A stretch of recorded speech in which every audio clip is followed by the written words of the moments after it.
Assalamualaikum warahmatullahi wabarakatuh. Saya Oke Dika dari Prodi TI Angkatan 19 Gelombang 1 Cabang Stek Ungaran. Saya akan mempresentasikan tentang enkripsi untuk keperluan UAS. Nah, di sini saya akan sudah merangkum 3 poin-poin penting ya dalam materi ini.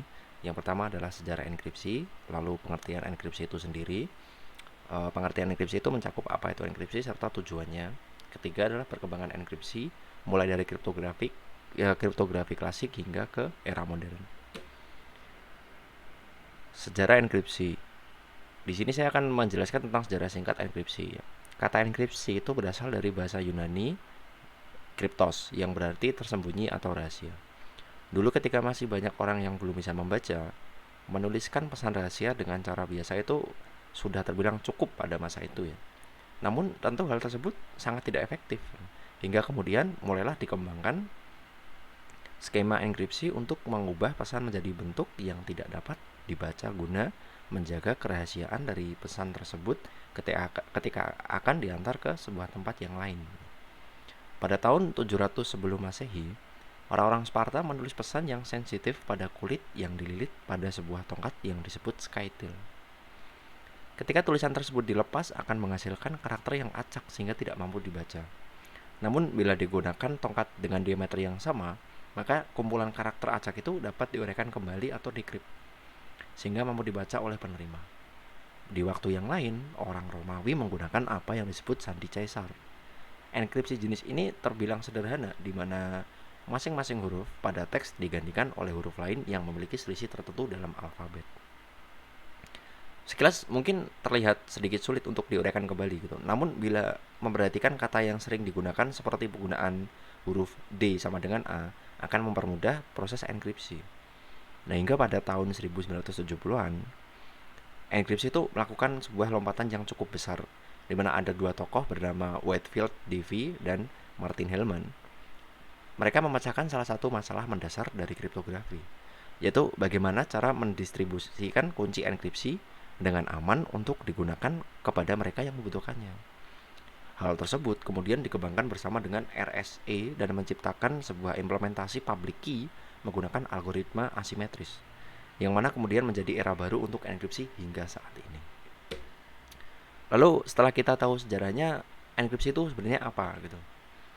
Pengertian enkripsi adalah proses mengamankan suatu informasi dengan membuat informasi tersebut tidak dapat dibaca tanpa bantuan pengetahuan khusus atau bisa didefinisikan juga sebagai proses untuk menggunakan plain text menjadi ciphertext. Nah, plain text sendiri adalah data atau pesan asli yang ingin dikirim, sedangkan ciphertext adalah data hasil enkripsi. Enkripsi dapat diartikan sebagai kode atau cipher.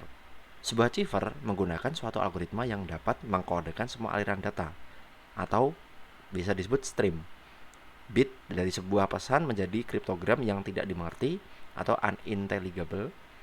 Karena teknik cipher merupakan suatu sistem yang telah siap untuk diautomasi, maka teknik ini digunakan dalam sistem keamanan komputer dan jaringan. Enkripsi dimaksudkan untuk melindungi informasi agar tidak terlihat oleh orang atau pihak yang tidak berhak. Informasi ini dapat berupa nomor kartu kredit, catatan penting dalam komputer, maupun password untuk mengakses sesuatu. Dikarenakan enkripsi telah digunakan untuk mengamankan komunikasi di berbagai negara, hanya organisasi-organisasi tertentu dan individu yang memiliki kepentingan yang sangat mendesak akan kerahasiaan yang menggunakan enkripsi. Di pertengahan tahun 1970-an, enkripsi kuat dimanfaatkan untuk pengamanan oleh Sekretariat Agen Pemerintah Amerika Serikat pada domain publik. Dan saat ini enkripsi telah digunakan pada sistem secara luas gitu, seperti internet e-commerce, jaringan telepon bergerak, dan ATM pada bank. Enkripsi dapat digunakan untuk tujuan keamanan, tetapi teknik lain masih diperlukan untuk membuat komunikasi yang aman, terutama untuk memastikan integritas atau autentikasi dari sebuah pesan. Contohnya Message Authentication Code atau MAC atau Digital Signature. Penggunaan yang lain yaitu untuk melindungi dari analisis jaringan komputer. Lalu tujuan enkripsi itu apa? Tujuan enkripsi adalah kurang lebih ada 3 ya yang cukup penting. Pertama adalah kerahasiaan. Untuk menjaga isi dari informasi dari siapapun kecuali yang memiliki otoritas atau kunci rahasia untuk membuka informasi yang telah dienkripsi. kedua adalah integritas data. Untuk menjaga keaslian atau keutuhan data, sistem harus memiliki kemampuan untuk mendeteksi manipulasi data oleh pihak-pihak yang tidak berhak, antara lain penyisipan, penghapusan, dan pensubstitusian data lain ke dalam data yang sebenarnya.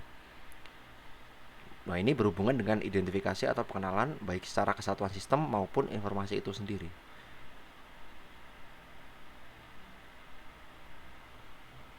Yang ketiga adalah non-repudiasi atau nirpenyangkalan. Nah, ini adalah usaha untuk mencegah terjadinya penyangkalan terhadap pengiriman atau terciptanya suatu informasi oleh yang mengirimkan atau yang membuat. Cara kerja dari algoritma ini adalah dengan menggantikan setiap karakter dari plain text dengan karakter yang lain.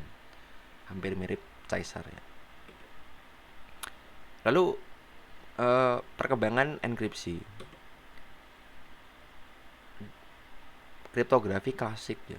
Bentuk paling awal yang dibutuhkan untuk menulis pesan rahasia hanya tidak lebih dari pena dan kertas lokal analog.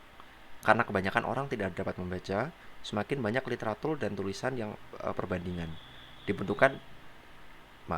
Karena kebanyakan orang tidak dapat membaca, semakin banyak literatur dan tulisan perbandingan diperlukan kriptografi sebenarnya. Jenis sandi klasik yang pertama adalah jenis transposisi yang mengatur ulang susunan huruf-huruf dalam pesan. Misalnya, hello world menjadi lol OWRDL. Dalam skema penataan ulang yang sepele dan sederhana.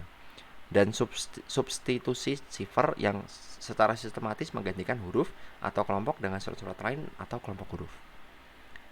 Lalu era komputer. Pengembangan komputer digital dan elektronik setelah Perang Dunia Kedua memungkinkan sandi jauh lebih kompleks.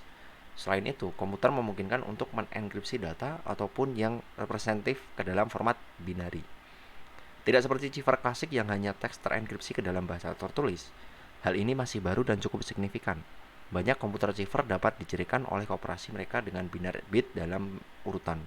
Ya, kadang-kadang dalam kelompok-kelompok atau blok.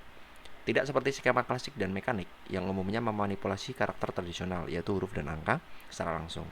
Namun, komputer juga telah membantu kriptoanalisis yang telah dikompensasikan sampai batas tertentu ke dalam sandi untuk meningkatkan kompleksitas. Yang terakhir adalah era modern. Kriptografi kunci simetris mengarah kepada metode enkripsi yang mana baik pengirim maupun yang dikirim saling memiliki kunci yang sama. Walaupun kebanyakan kunci yang ada sedikit berbeda namun berhubungan dalam hal memudahkan perhitungan. Berikut ini merupakan jenis enkripsi yang diketahui sampai tahun 1976,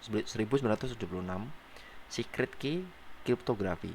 Kadang disebut sebagai symmetric kriptografi, merupakan bentuk kriptografi yang lebih tradisional, di mana sebuah kunci tunggal dapat digunakan untuk menenkrip dan mendekrip pesan. Secret key kriptografi tidak hanya berkaitan dengan enkripsi, tetapi juga berkaitan dengan autentikasi. Salah satu teknik semacam ini disebut Message Authentication Codes, Data Encryption Standard, dan Advanced Encryption Standard. Adalah salah satu desain sandi blok yang sudah didesain standar kriptografi oleh pemerintah Amerika Serikat. Meskipun terdapat bantahan dari standar resminya, DES masih cukup terkenal dan digunakan sebagai aplikasi yang sudah luas penggunaannya, dari enkripsi ATM sampai privasi email dan akses keamanan. Sekian presentasi dari saya ucapkan terima kasih. Mohon maaf bila ada tutur kata yang kurang berkenan. Waalaikumsalam warahmatullahi wabarakatuh.